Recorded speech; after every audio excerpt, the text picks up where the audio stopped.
Hi guys! Tara, samahan niyo akong gumawa ng gulaman jelly na hindi matubig.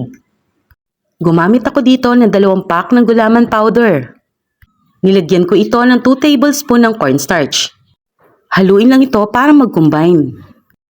At ngayon, nilagay ko ito sa isang cooking pot na may 10 cups of water. Haluin lang ito hanggang sa matunaw yung gulaman powder.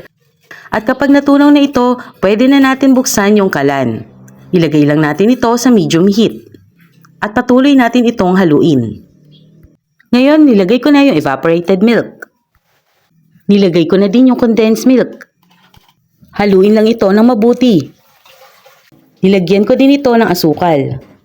Haluin lang ito ng mabuti hanggang sa matunaw yung asukal. Nilagyan ko din ito ng pandan para mabango.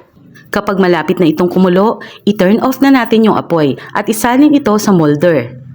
Best to eat kapag malamig ito, kaya ilagay natin ito sa ref.